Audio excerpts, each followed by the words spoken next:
When a dangerous secret is uncovered in the shadows of a mansion, a pregnant and voiceless woman will be the only one able to face the darkest corruption. But how far will she go to reveal the truth? The sun was rising over the crystal-clear waters of Newport when Jessica Adams left her small room in the fishing village. At 25, her body already showing the first signs of her 5-month pregnancy, she walked with light steps on the uneven, cobblestone street. Her attentive eyes captured every detail of the familiar path, the colorful boats anchored in the bay, the colonial windows that opened lazily, and the movement of the lips of merchants greeting each other. Born deaf, Jessica had developed a keen perception of the world around her. Her delicate hands, instruments of communication and work, gently caressed her belly as she climbed the trail leading to the Mason mansion, imposing against the blue sky situated atop a cliff overlooking the sea. "Good morning, Jessica," said Mrs. Claudia, the mansion's cook, clearly articulating the words so the young woman could read her lips. Jessica smiled and waved, her eyes conveying the warmth her voice could not express. Quickly, her hands formed precise gestures in sign language. "The day is beautiful today." The Mason mansion was a world apart in Newport. With its marble corridors, imposing staircases, and meticulously maintained gardens, it represented not just wealth, but the power the family wielded in the region. Edward Mason, the 50-year-old patriarch, was considered the most influential man in town, owner of tourism and real estate companies that drove the local economy. For Jessica, cleaning that house meant more than a job. It was her financial security, and that of the baby she carried. Since the child's father had disappeared upon learning of the pregnancy, she struggled alone to build her future. That morning, while cleaning the hallway leading to the main office, Jessica felt a different vibration in the floorboards.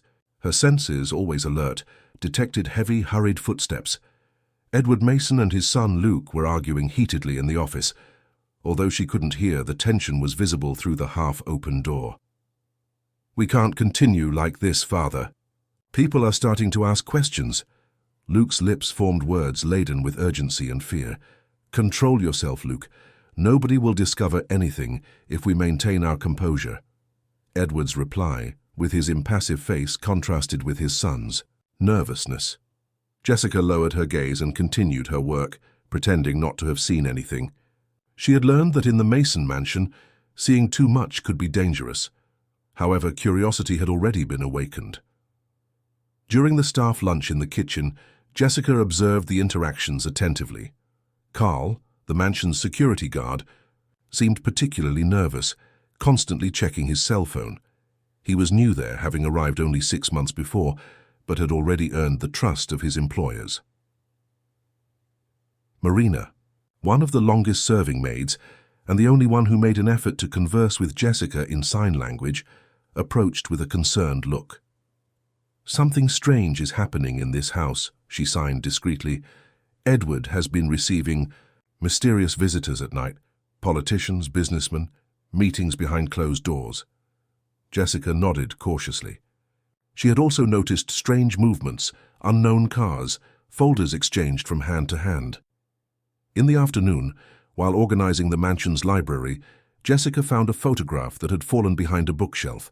The image showed Edward alongside, a man who seemed familiar. Turning the photo over, she saw handwritten, "Edward and Carl Matthews, Blue Cove Project 2019. Her heart raced. Carl Matthews was the name of the businessman who had mysteriously disappeared 3 years ago, a case that had moved the entire town. And the date? Jessica made a quick mental calculation. It was precisely when the Masons began construction of the large resort in the protected area of the cove. She tucked the photo into her uniform pocket, feeling the weight of that small piece of paper. Something told her it was more important than she could imagine.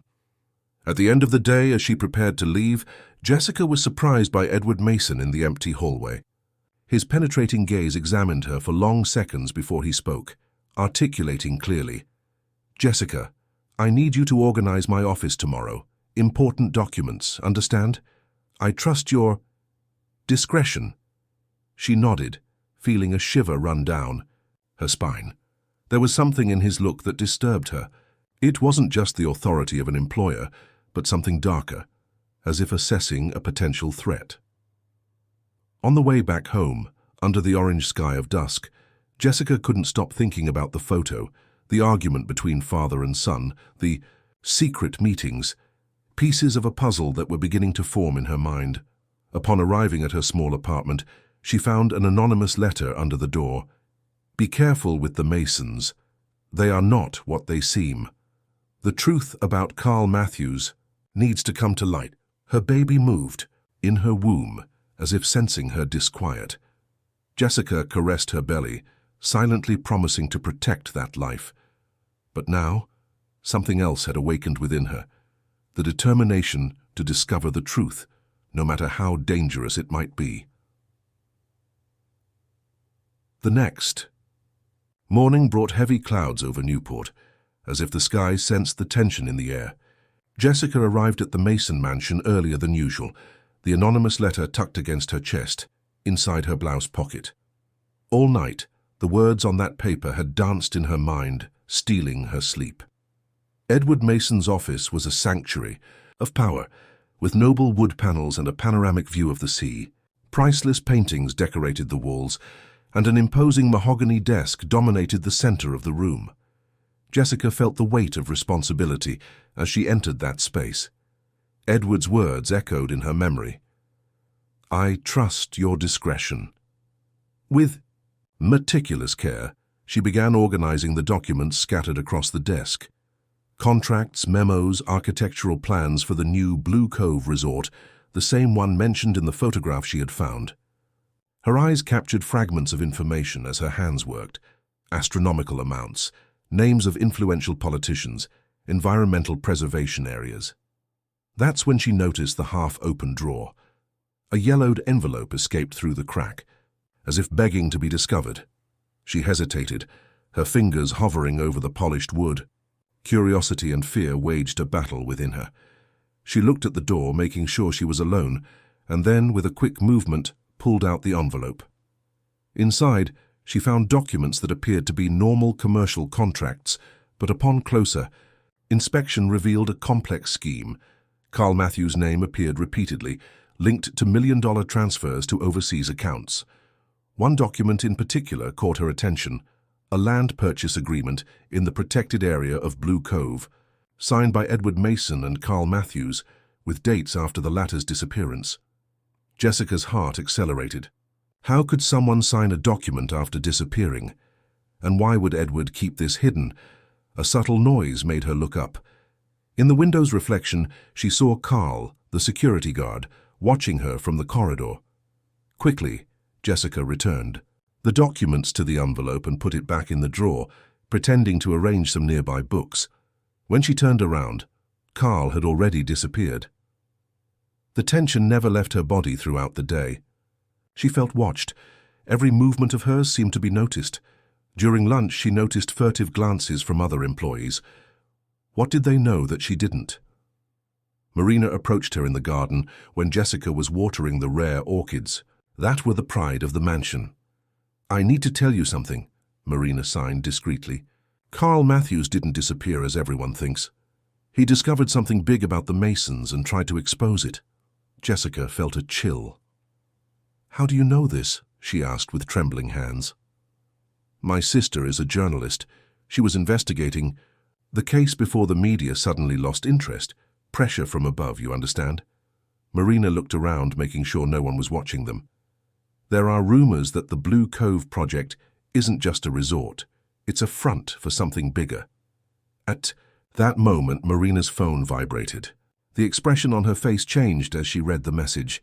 "I have to go. Be careful, Jessica. Don't trust anyone here." In the afternoon, Jessica was called to Edward's office. Heart racing, she feared he knew about her discovery. She found him sitting calmly, surrounded by Luke and two men in suits whom she recognized as local politicians. "Ah, Jessica," Edward smiled, but his eyes remained cold. "These gentlemen are curious about our model employee.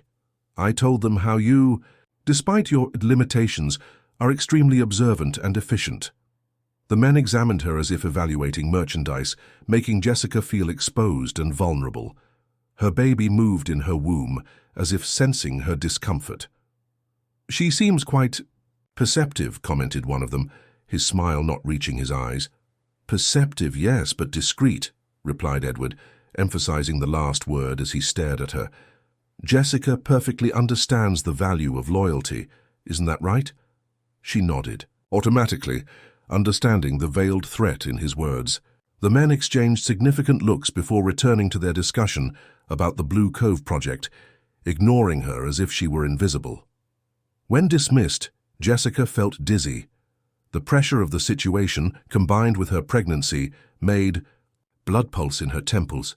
In the employee bathroom, she splashed cold water on her face and observed her reflection in the mirror. The frightened young woman staring back seemed like a stranger. That's when she noticed a folded piece of paper fallen on the floor near her foot. Opening it, she recognized the same handwriting. From the anonymous letter.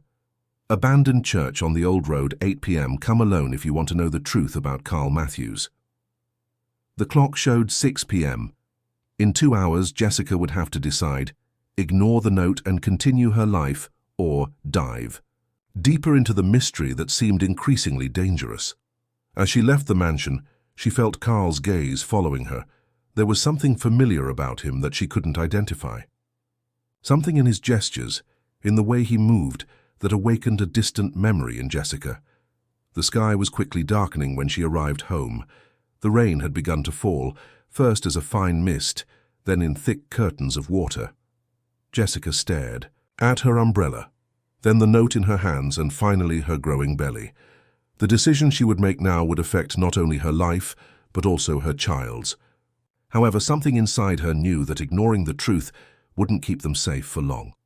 The world she had so carefully built was already beginning to crumble around her. With renewed determination, Jessica grabbed her waterproof coat.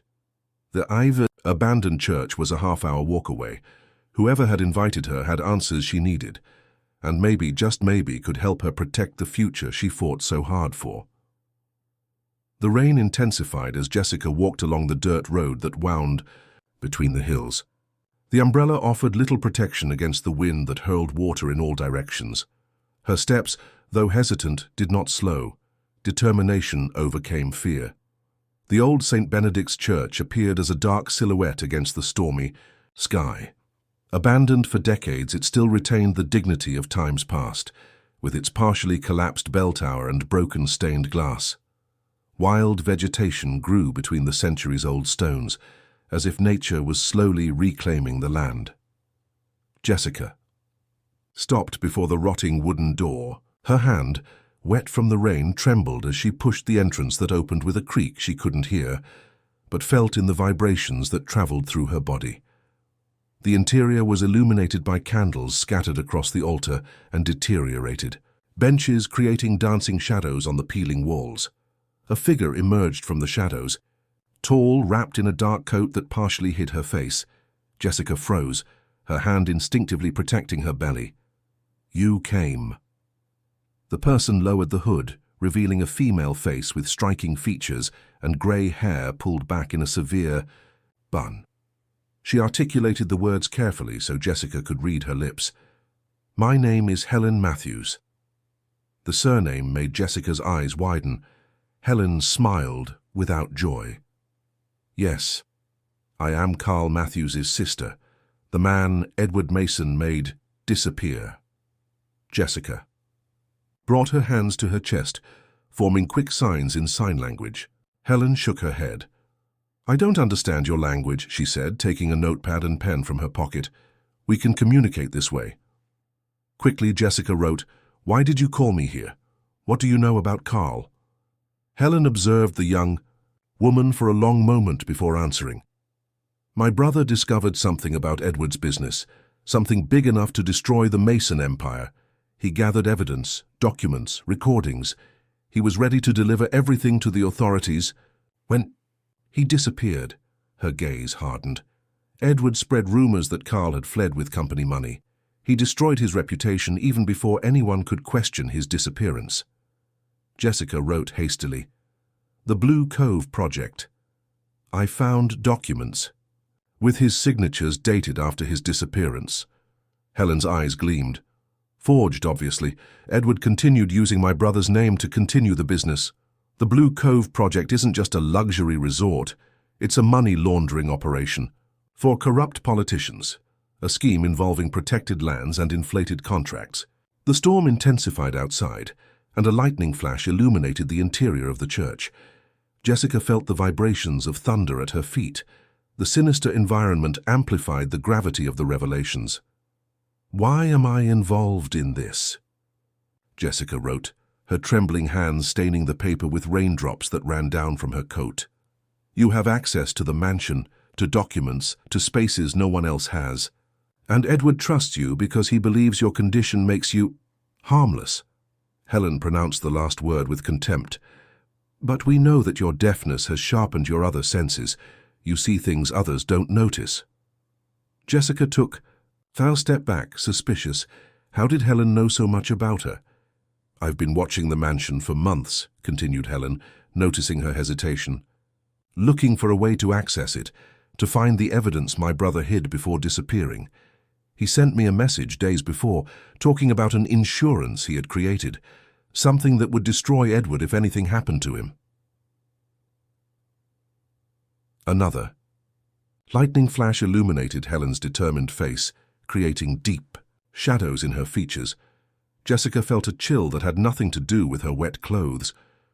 "What do you want from me?" she wrote, her heart hammering against her chest. "I need you to find this insurance. It must be somewhere in the mansion, probably in Edward's office or in the safe." Helen took a small flash drive from her pocket. "When you find it, copy everything to this and bring it to me. I'll handle the rest." Jessica looked at the device as if it were a venomous snake. "It's too dangerous," she wrote. "I have my baby to think about. And what future will your child have in a town controlled by men like Edward?" Helen's gaze softened slightly. "I know about your pregnancy. I also know that the father disappeared. Believe me, I understand the fear of raising a child alone in this world. But there are moments when we must fight for the truth, not just for ourselves, but for everyone." A sudden noise made both turn. One of the church's side doors swung with the strong wind. Jessica felt her heart leap, the fear of being discovered suddenly very real. "We don't have much time," continued Helen, now with urgency in her movements. "I promise to protect you if you help me. I have connections, people who can ensure your safety and your baby's when this is all over." Jessica hesitated, her hand on her belly. Her son kicked, as if wanting to participate in the decision. Slowly, she extended her hand and took the flash drive, tucking it into the inner pocket of her coat. "There's one more thing you should know," said Helen, her expression becoming enigmatic. "The mansion's security guard, Carl, watch him closely. Not everything is as it seems." Before Jessica could question the meaning of those words, Helen handed her a small cell phone. "Use only this phone to contact me. It's secure, untraceable. My number is the only one in the contacts. Now go and be careful. Edward has eyes everywhere." Jessica stored the phone and nodded, her mind buzzing with unanswered questions. As she left the church, the rain had decreased to a fine drizzle. The sky was beginning to clear on the horizon, revealing the first rays of dawn. On the way back, every shadow, every movement seemed a threat. She was entering a dangerous game, a world of secrets and betrayals that could swallow her completely. But something within her had changed that night. Fear still existed, but now there was also iron, determination. Upon arriving home, exhausted and soaked, Jessica found a children's book on her doorstep. "For the baby," said the note in Marina's familiar handwriting. As she flipped through the colorful pages, a piece of paper fell to the floor. "Be careful with Helen Matthews. Not all stories are as they seem to be." The day had barely begun, and Jessica already felt entangled in an increasingly complex web of mysteries. Who was telling the truth? Who was manipulating? And how, amid so many lies, would she find the safe path for herself and her child? The Mason mansion seemed different to Jessica's eyes that morning. Each corridor, each closed door potentially held a secret, a piece of the puzzle she now tried to assemble. Helen's flash drive weighed in her pocket like a stone, constantly, reminding her of the commitment she had made. Movement in the house was intense. Hurried employees prepared the main hall for an event that would take place that night. A meeting of businessmen and politicians for the official presentation of the Blue Cove project. Jessica took advantage of the commotion to observe, practically invisible amid the frenzy. "We need you in the guest room," Marina signed as she crossed paths with her in the corridor. "The mayor's wife will arrive in a few hours, and Edward wants everything impeccable." Jessica nodded but noticed something strange in her friend's gaze, a mix of concern and guilt that wasn't there before. She remembered the note about Helen Matthews and felt a tightness in her chest. Whom could she really trust? While arranging the guest room, her mind worked frantically. The insurance mentioned by Helen must be somewhere in the mansion. If Carl Matthews had been careful enough to create a guarantee against Edward, he would have chosen a hiding place that no one would think to search. Her thoughts were interrupted by a gentle vibration. The cell phone Helen had given her had received a message, safe in the office behind the sailboat painting. Combination, date of the Mason Company's founding. Jessica felt her heart race. How would she find that date? And how would she access Edward's office, always locked when he wasn't present? The answer came faster than expected. Luke Mason appeared in the hallway, visibly altered, the smell of alcohol emanating from him even in the morning. "You," he said, pointing at Jessica with an accusing finger. "In my father's office now." She followed him, apprehensive. Luke, at 28, was known for his fits of anger and unpredictable behavior. An only child and heir to the Mason Empire, he lived in his father's shadow, resentful and constantly seeking approval. In the office, Luke locked the door behind them, making Jessica fear the worst. But instead of threatening her, he collapsed, in his father's chair, running his hands through his disheveled hair. "You know why I chose you?" he asked, exaggeratedly articulating his words so she could read his lips. "Because you can't hear. You can't repeat what I'm going to say. And no one would believe you even if you could." Jessica remained motionless, observing him attentively. Luke opened a drawer and took out a half-empty bottle of whiskey, serving himself generously. "My father is destroying me," he continued, his gaze lost.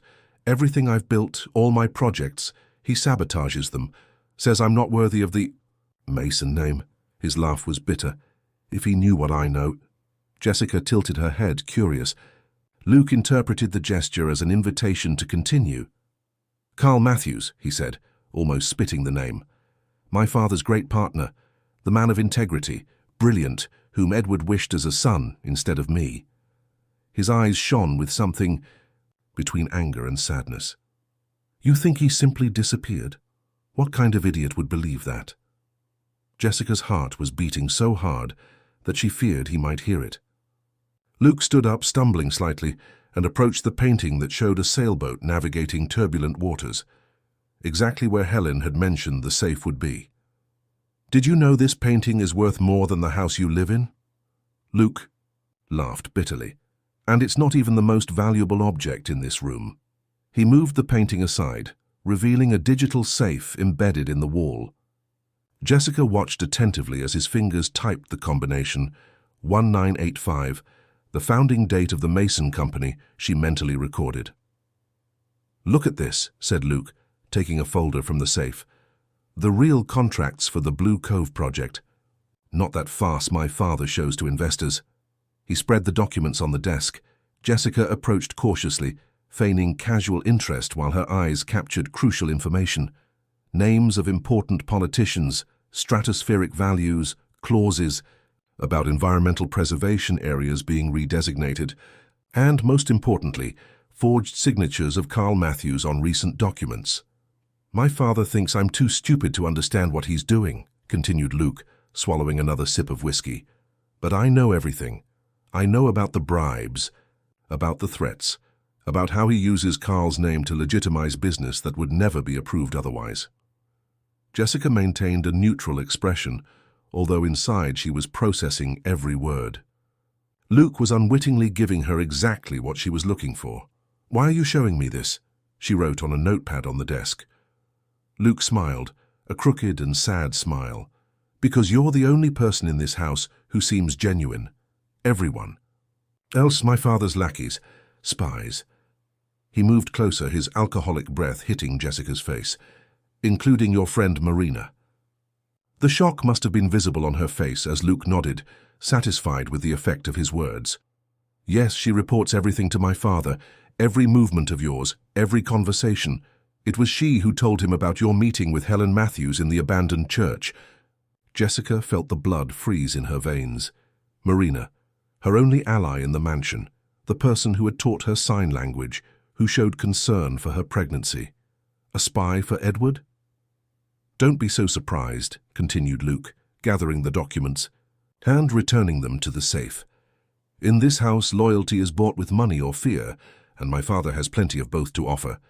He closed the safe and repositioned the painting, then walked to the window, observing the movement of preparations for the event in the garden. You know what's most ironic? He asked, without turning. Carl Matthews wasn't the man of integrity, everyone thought. He had his own plans. You think he discovered my father's schemes by chance? He had been investigating, gathering evidence, preparing to take control. Jessica approached the window, positioning herself so she could read Luke's lips.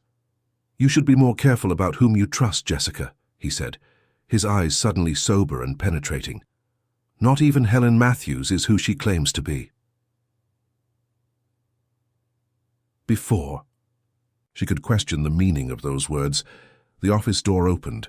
Edward Mason entered, his cold gaze assessing the scene before him. His son drunk at 10 in the morning, the deaf maid too close to the window that gave access to the safe. Luke, I need you to prepare for the meeting, he said, his voice controlled, but firm. Jessica was just leaving, wasn't she? It wasn't a question, and she knew it. She nodded quickly and headed for the door, feeling Edward's gaze burning into her back. As she left, she saw Marina at the end of the hallway watching her with an indescribable expression. Their gazes crossed for a brief moment, and Jessica saw something she didn't expect, genuine fear in the eyes of the woman she now knew to be Edward's informant. In that instant, Jessica understood that she was alone in this dangerous game. She couldn't trust Helen, nor Marina, nor Luke. Each had their own motivations, their own truths and lies. And as her baby moved in her womb, as if sensing her anguish, Jessica made a decision. She would discover the truth on her own, no matter how painful it might be.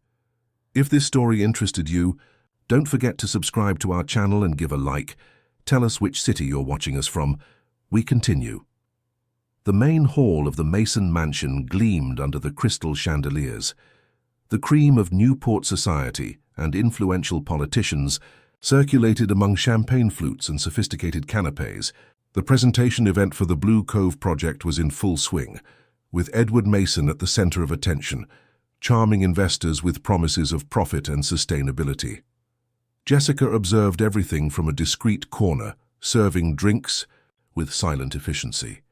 Her eyes, however, captured every detail, every interaction, every suspicious handshake. Luke Mason, now impeccably dressed and apparently sober, smiled alongside his father, the perfect mask of the proud heir. No one could imagine the conversation they had had hours before. "Attention, everyone," announced Edward, his strong voice making the guests turn to him. Jessica couldn't hear him, but read his lips with ease. "It is with immense pride that I present the future of Newport, the Blue Cove Resort." A large model was revealed in the center of the hall, provoking enthusiastic applause. The model showed a luxurious complex integrated into the natural landscape, with private docks, golf courses, and a marina. In Jessica's opinion, it seemed more like an invasion than an integration into the natural beauty of the cove. "This project will not only transform our city into a world-class destination," continued Edward, "but will also generate jobs and sustainable development for our community." Jessica observed the mayor and other officials smiling and nodding, complicit in the farce she now knew. The documents she had seen in the safe told a very different story: environmental devastation, bribes, manipulation of zoning laws. While serving more drinks, her eyes briefly met Marina's from across the hall. The woman quickly looked away, but not before Jessica noticed the conflict in her expression. Was there more to the story of her supposed betrayal? A movement in the garden caught her attention.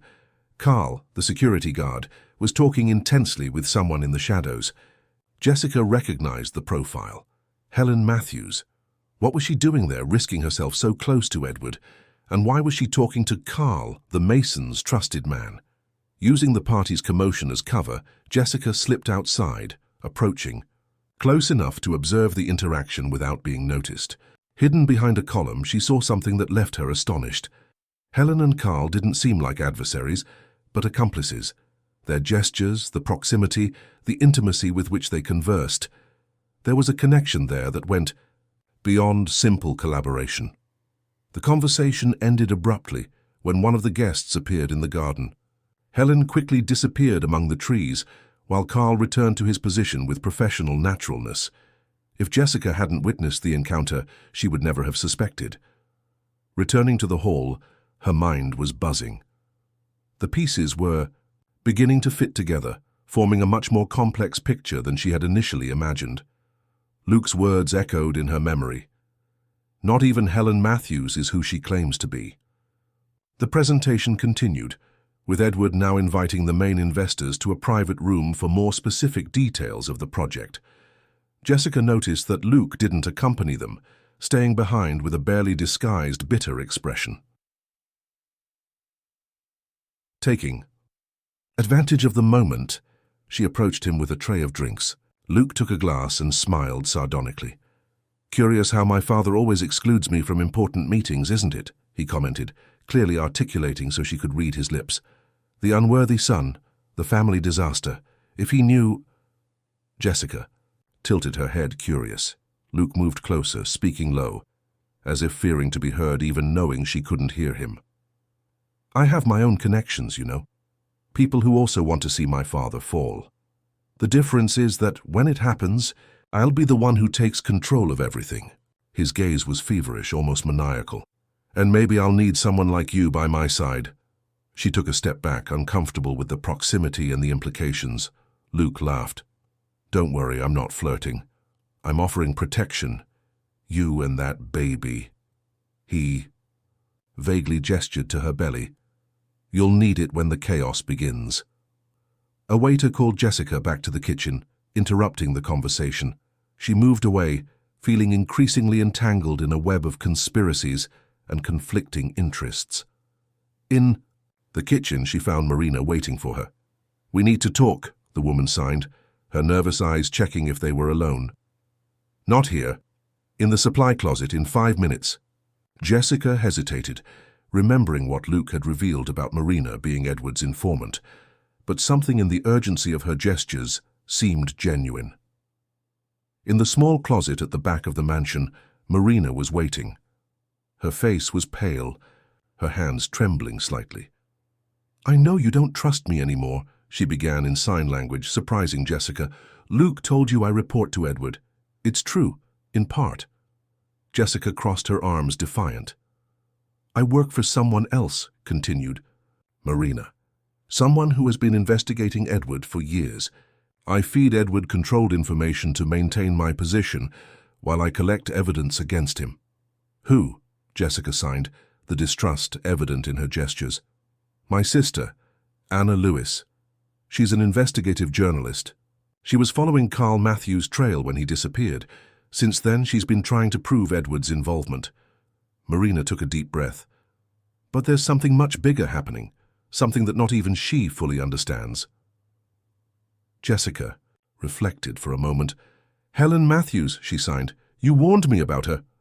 Marina nodded vigorously. "Helen isn't just Carl's sister. She was his partner in various businesses. And there are rumors that she knew what would happen to her brother even before his disappearance." The ground seemed to disappear beneath Jessica's feet. Could it be possible that Helen had conspired against her own brother? "Carl discovered something that threatened both Edward and Helen," continued Marina. "He was ready to expose both when he disappeared. The insurance he created. It wasn't just against Edward. It was against everyone involved." "And the security guard Carl?" asked Jessica, recalling the secret meeting with Helen. Marina's expression became even darker. "That's the mystery no one can unravel. He appeared 6 months ago, quickly gained Edward's trust. There are no records of him before. To that, no verifiable history. A noise made both of them startle. Someone was approaching the closet. Marina quickly gave Jessica a piece of paper. "This is my sister's number. She can protect you and your baby when all this explodes. And it will explode, Jessica, sooner than we imagine." The door suddenly opened, revealing Luke Mason. His gaze oscillated between the two women, a slow smile forming on his lips. "What an interesting meeting," he commented, blocking the exit. "I hope I'm not interrupting anything important." Marina straightened up, assuming a professional posture. "Just instructions about tomorrow's service, sir," she replied with studied naturalness. Luke didn't seem convinced. "Curious how people are always whispering in corners of this house. Secrets, conspiracies. It's almost as if everyone is waiting for the right moment to attack." His gaze fixed on Jessica, penetrating and calculating. "Be careful whom you trust, Jessica. Tonight, old alliances will be broken, and new ones will be formed." He smiled again, a smile that didn't reach his eyes. "And tomorrow Newport will wake up to a new reality." With that, he moved away, leaving the two women in a silence laden with tension. Marina made one last sign to Jessica before hurriedly leaving. "Whatever happens tonight, stay away from the mansion. The storm is coming." Alone in the closet, Jessica felt her baby move vigorously, as if responding to her growing disquiet. The words of all involved spun in her mind. Helen, Luke, Marina, Edward. Layers upon layers of betrayal and secrets. Helen's flash drive still weighed in her pocket. The documents in Edward's safe awaited, containing truths that could destroy lives. And somewhere Carl Matthews' mysterious insurance waited to be discovered. The question that now dominated her thoughts was no longer whom to trust, but which truth to follow. And as the night advanced, Jessica knew she would need to find her own answer before it was too late for everyone. The party began to empty after midnight. The businessmen and politicians departed with satisfied smiles and promises to return for the resort's inauguration. Only Edward's closest associates remained for a final round of drinks on the terrace that projected over the cliff, offering a spectacular view of the cove illuminated by moonlight. Jessica moved discreetly among the remaining guests, collecting empty glasses. Her body was present, executing mechanical movements, but her mind was working frenetically, evaluating options, weighing risks. Marina's words echoed in her memory. "Stay away from the mansion. The storm is coming." Edward Mason gestured animatedly, surrounded by three men with serious expressions, Newport's mayor, a state senator, and a businessman whom Jessica recognized as the owner of a large construction company. The conversation seemed tense beneath the veneer of cordiality, with Edward occasionally casting glances toward Luke, who drank alone in a corner, observing the scene with barely disguised contempt. When the last guest finally departed, the mansion's atmosphere changed instantly. Edward's diplomatic smile disappeared, replaced by a cold and calculating expression. He dismissed the staff with a brusque gesture, keeping only Carl, the security guard, strategically positioned near the terrace door. Jessica pretended not to notice the dismissal, continuing to discreetly organize dishes on a side table. Her social invisibility, the deaf maid whom no one really noticed, became her greatest advantage. "We need to talk, Luke," said Edward, the words forming clearly on his lips for Jessica to read. "About your behavior tonight, about your loyalty." Luke laughed, a sound she imagined to be bitter by the way his face contorted. "Loyalty? What an interesting word coming from you, Father." Jessica remained motionless, with eyes lowered but attentive to the men's hands, to their faces, capturing every movement. Edward approached his son, his posture dominant and threatening. "I know what you're doing," he said, enunciating each word with cutting precision. "The contacts you've been making, the information you've been leaking to the press. Did you really think I wouldn't find out?"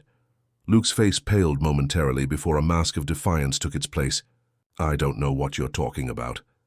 "Liar!" Edward hit the table with his fist, making the glasses tremble. Jessica felt the vibration through the floor. "I have proof, Luke.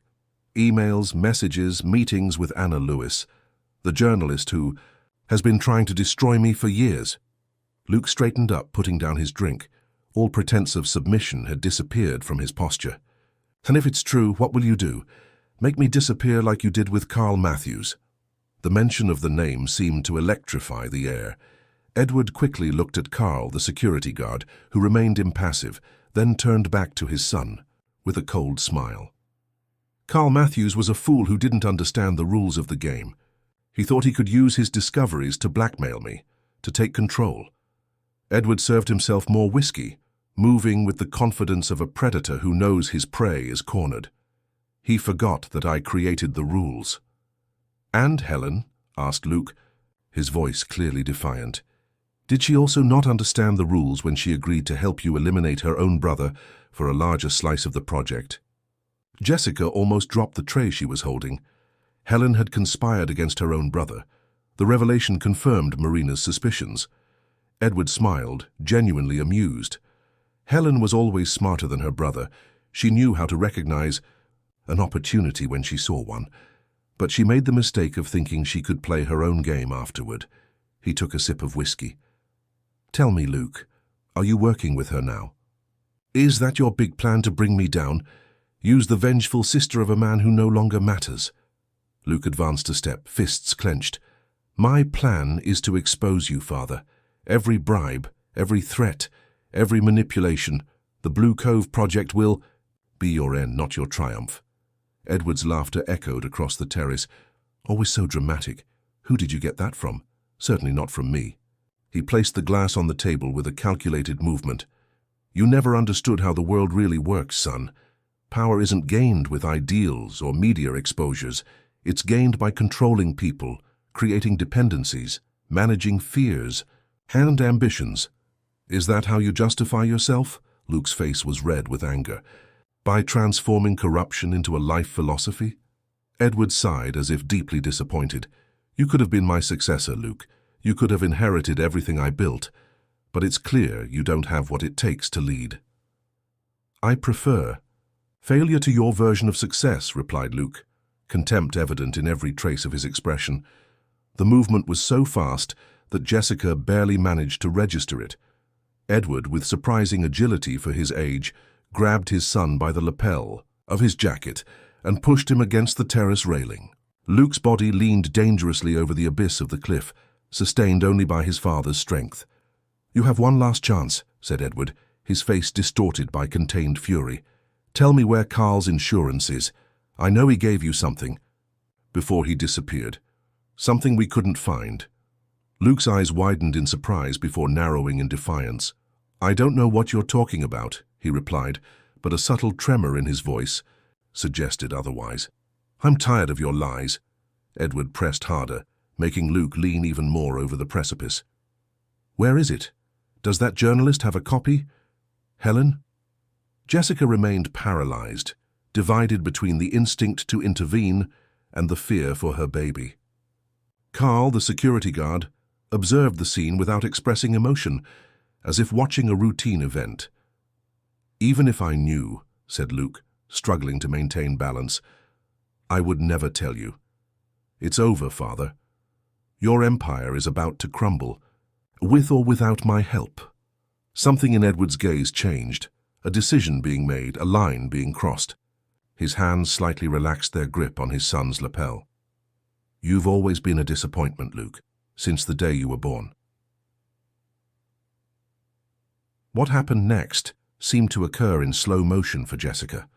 Edward gave a push, not strong enough to launch Luke to certain death, but enough to unbalance him.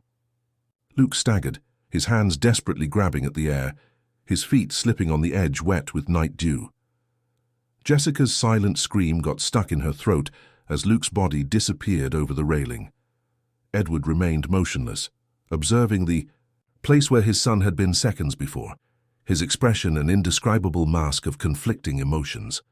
That's when it happened. Carl, the ever-impassive security guard, moved with lightning speed. In seconds, he was at the edge of the terrace, throwing a rope over the railing. Edward turned, perplexed.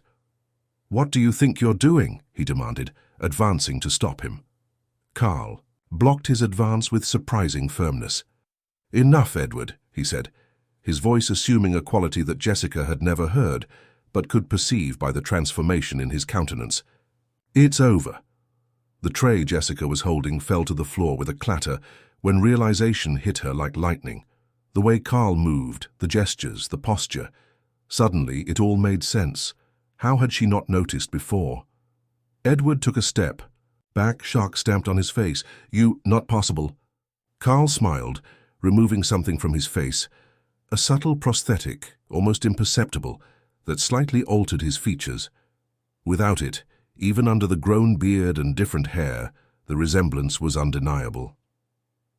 "Carl Matthews," muttered.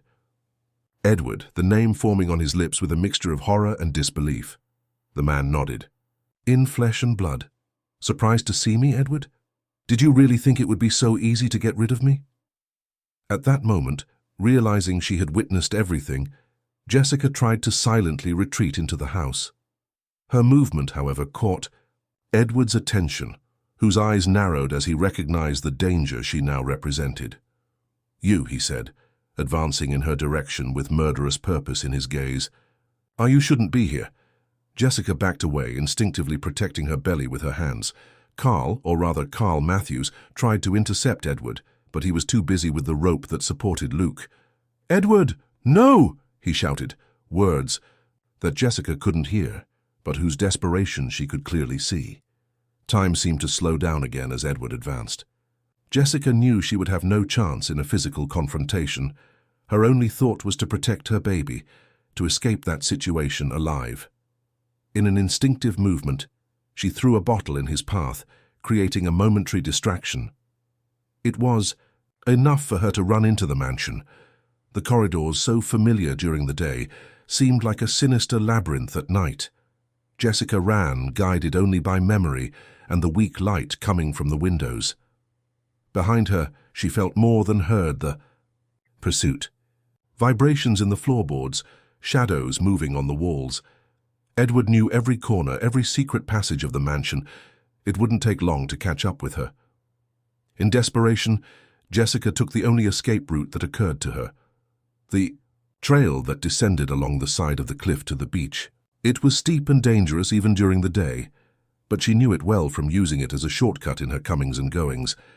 The cold night air lashed her face when she went out through a side door. The moon illuminated the path precariously, projecting deceptive shadows among the rocks. With one last look at the mansion, she saw Edward's silhouette emerging in the doorway. There was no more choice. With a protective hand over her womb, Jessica began her descent down the steep trail. Each step an act of faith, each movement a silent prayer for her life and that of her child. The trail wound down the cliff face like a scar in the rock, illuminated only by the silver glow of the moon.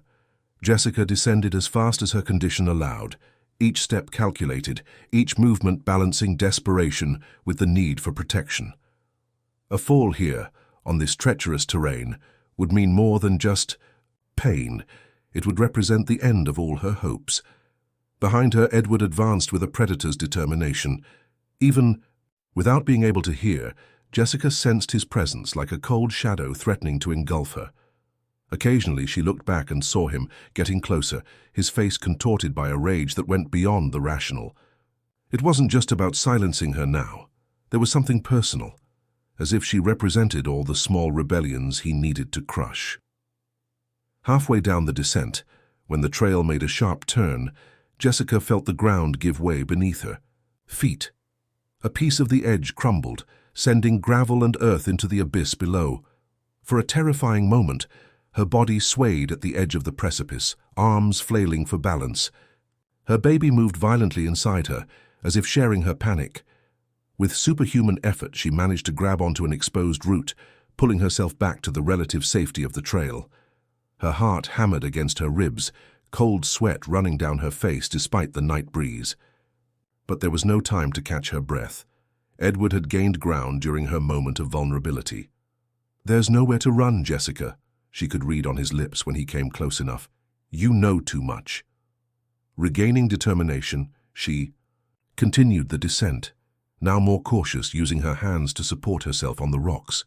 The beach below seemed so close and at the same time infinitely distant. If she could reach it, perhaps she could find help in the nearby fishing village, or at least a place to hide. That's when she felt his hand grab her ankle. The icy touch sent waves of panic up her spine. Jessica kicked instinctively, connecting her heel with something solid. Edward recoiled momentarily, his balance compromised. The brief moment of hesitation was all she needed to widen the distance between them again. The moon, until then her ally, disappeared behind a dense cloud, plunging the trail into treacherous shadows. Jessica now moved almost by instinct, her hands feeling the way ahead. The air was heavy with the smell of sea salt and the promise of rain. A flash briefly illuminated the sky, a distant lightning announcing the approaching storm. Jessica used the momentary illumination to assess her position. She was just a few meters from the beach now, the trail widening as it approached the base of the cliff. But nature had other plans. The first drops of rain fell large and heavy, quickly transforming the path into a slippery and dangerous surface. In a matter of seconds, the drizzle transformed into a downpour, drastically reducing visibility and increasing the danger. Jessica felt her foot slip on a wet stone.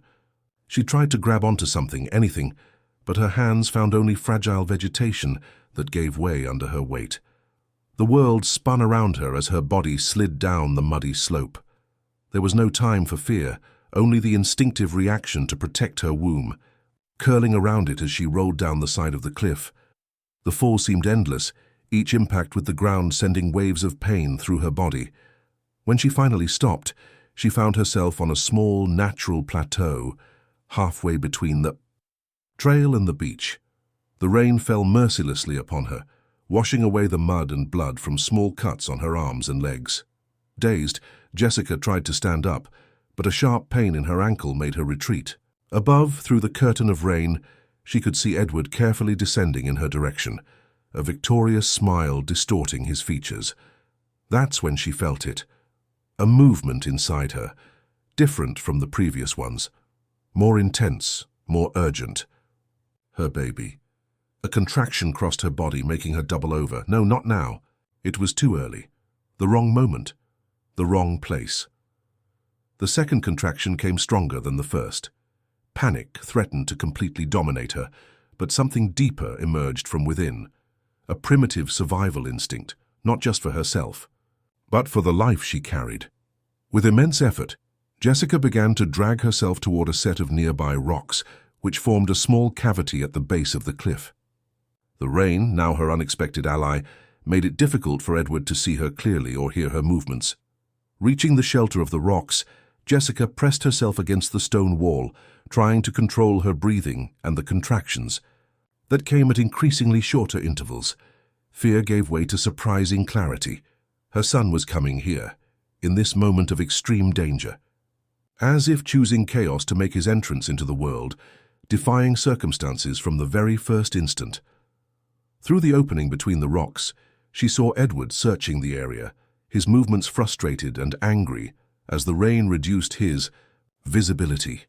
He was just a few meters away, but the shadows and the storm kept him away from her hiding place. Another contraction crossed her, stronger than the previous ones. Jessica bit her own fist to prevent herself from making any sound. That might reveal her position. Her body was taking control, preparing for birth, regardless of the danger around her. That's when she noticed it. A movement at the edge of the beach, massive forms emerging from the darkness. At first, her tired eyes and the constant rain made it difficult to discern what she was seeing. But then another lightning illuminated the scene, revealing an unexpected spectacle. A small herd of wild buffalo. It was rare, almost mythical. The buffalo that inhabited the nearby marshy areas rarely ventured so close to the beach. But there, they were 5 or 6 imposing animals, their dark forms standing out against the light sand. Edward saw them too. His body tensed, the search for Jessica momentarily forgotten in the face of that surreal apparition. The animals seemed agitated, moving uncomfortably under the torrential rain, perhaps disoriented by the storm. A new contraction, more intense, Then all the previous ones almost tore a scream from Jessica. She could feel it. Her son was coming, inexorable as the very force of nature. In a moment of almost supernatural clarity, she understood. She wasn't just fighting for her life or her son's. She was in the midst of a rebirth. The sound of rolling stones alerted her. Edward had resumed his search and was dangerously approaching her hiding place.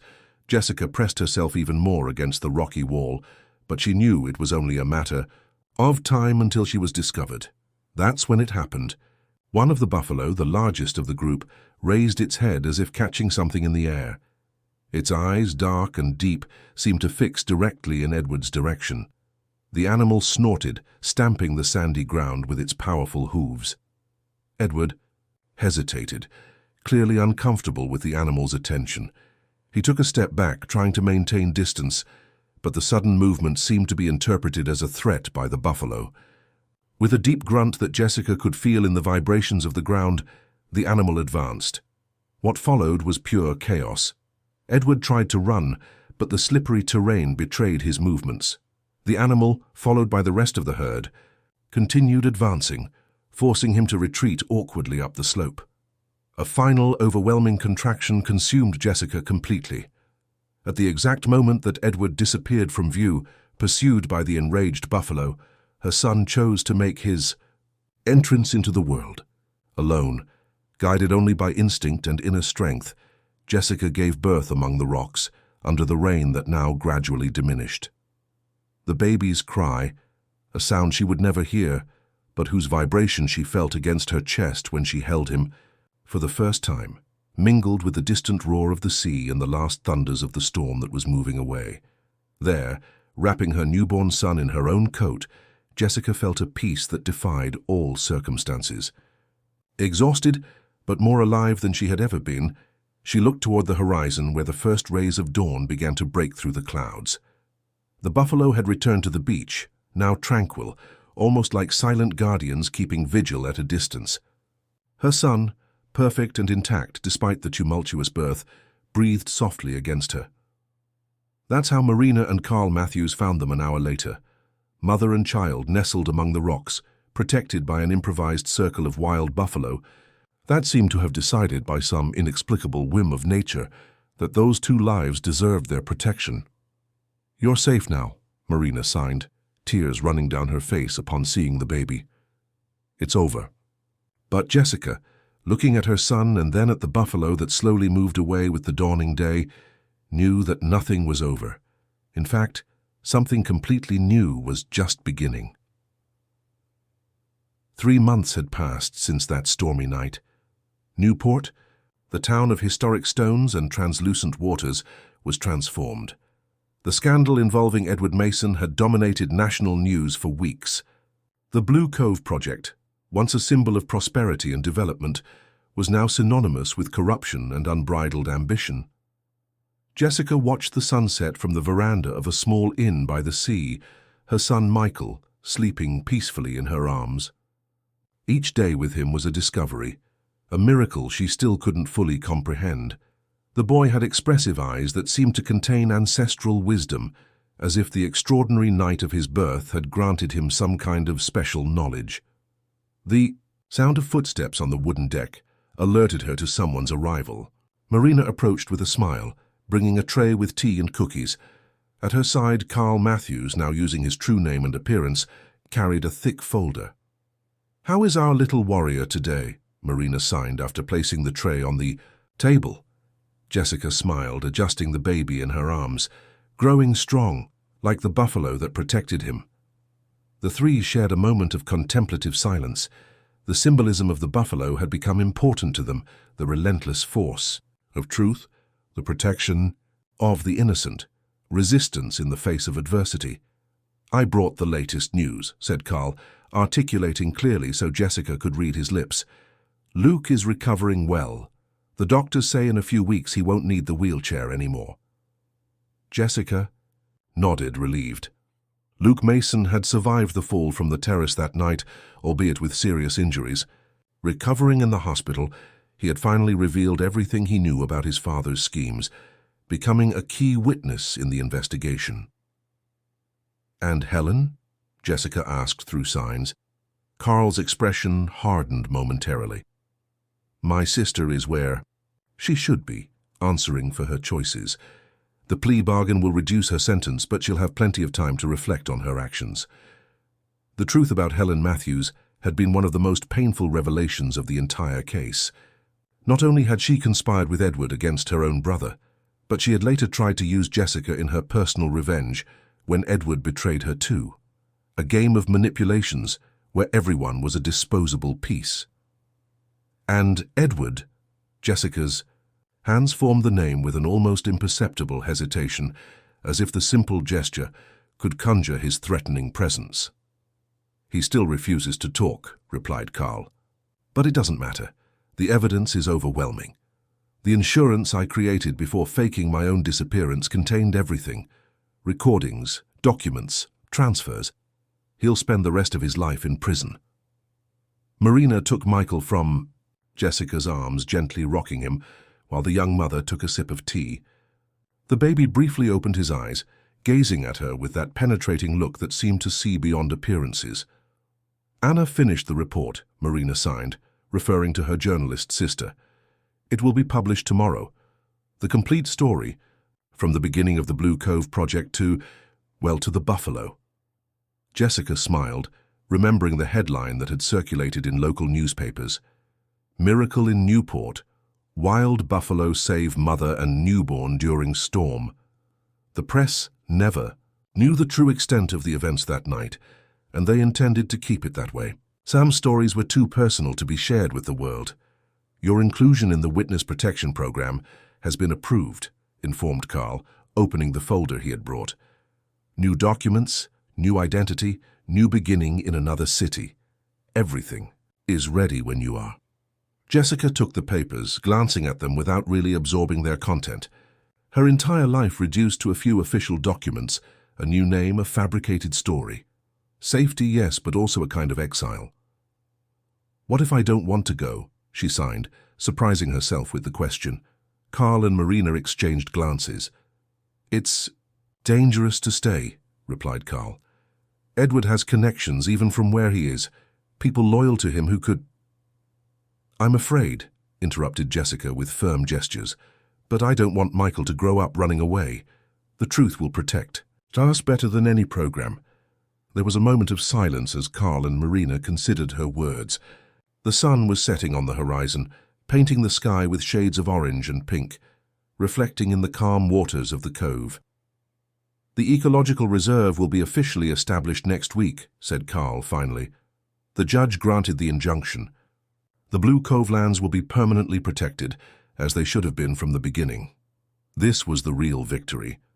The land that Edward Mason had planned to transform into a luxury resort would now become a conservation area, ensuring the preservation of local ecosystems, including the small herd of buffalo that, in such an extraordinary way, had crossed Jessica's path. I received an offer to work as a guide in the reserve, continued Carl. My knowledge in marine biology will finally be useful for something good.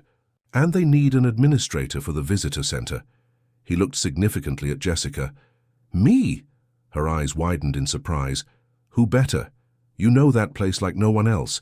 Your visual perception, your attention to detail. They would be valuable qualities.